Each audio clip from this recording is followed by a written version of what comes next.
All right, everyone. Welcome to a video on how to complete activity 124 in Onshape. We are going to be looking at this drawing. So it's drawing 3, and we're going to be, or not drawing 3, sorry, we're going to do drawing 2 first. And we're going to be recreating this object and then making a drawing out of it. And so let's actually just start that. So first thing I'm going to do is to create that object is I'm going to make a rectangle, and I am going to just click once in the origin, and then I'm going to click somewhere else outside of that to make something that looks kind of like that rectangle. As you take a look at the dimensions here, 2 blocks equals 1 inch, and this is 6 blocks tall and 6 blocks wide. So both the height and the width are going to be 3 inches.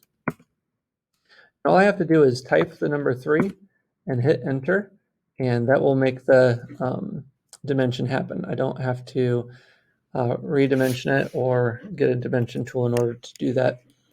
Obviously, when I'm working on the computer, on the iPad, it is a little bit different. So now I'm going to extrude that.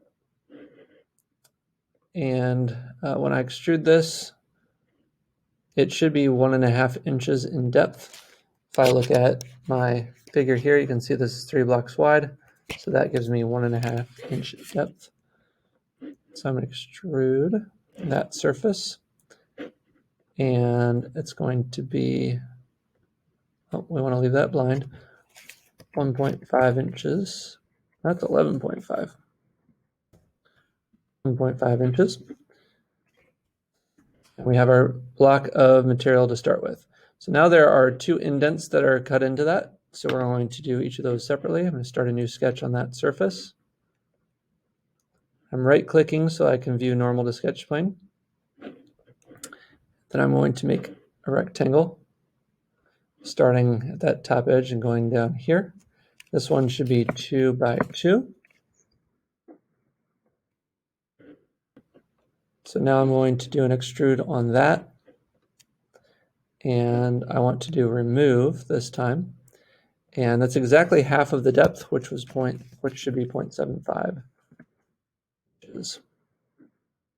So there's my first cutout. Now I need to make a second cutout on this surface. I'm going to, oops, I did not want to do that. I wanted to sketch on that surface. View normal to sketch plane. Make a square that goes from there to there. Should be 1 inch each direction. Extrude that piece. I want to do a remove. And if I think the intent of this piece is to have that go through no matter how thick if I make any changes to this object, if I want it to go through no matter what, then I'm going to choose a through all instead. That way, if I change thickness later on, it'll still go all the way through.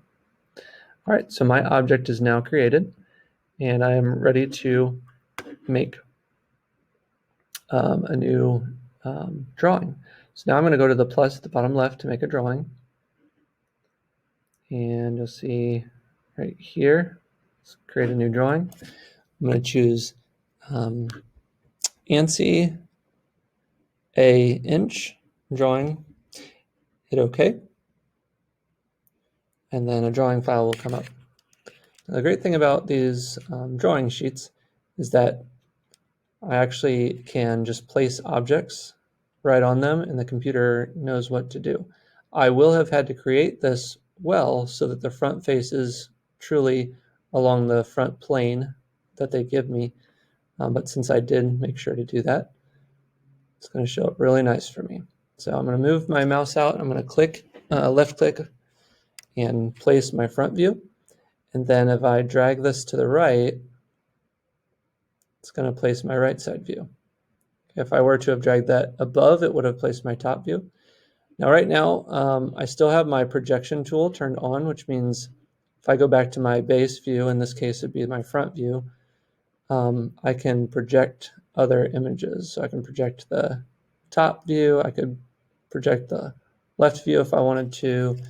But the only other view that I need here is the isometric.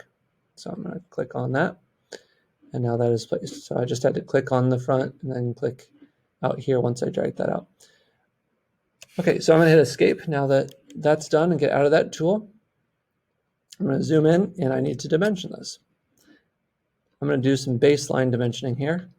If I click on this line and drag it up, you'll see that it does produce the dimension for that. However, you'll notice there's not a gap. I'm going to go ahead and place this.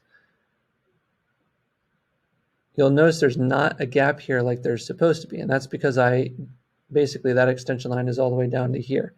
I don't want that. So I'm going to undo that. Oops, I need to escape first.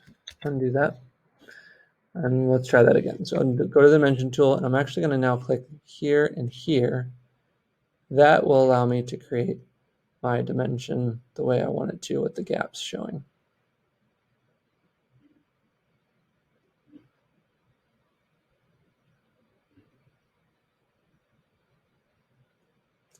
Okay, there's that. And now I'm going to do the same thing only on the right side in order to get the height markings. So there's my first one. Here's my second one. And here's my third height dimension. All right, now that's really, really good. And we have both the width and the height dimensioned, which means I do not need to dimension any heights here. But this is a depth, and I do need to dimension the depths. So I'm going to go from there to there. And I'm also going to go from there to there. And it's done. That's exactly how it should look.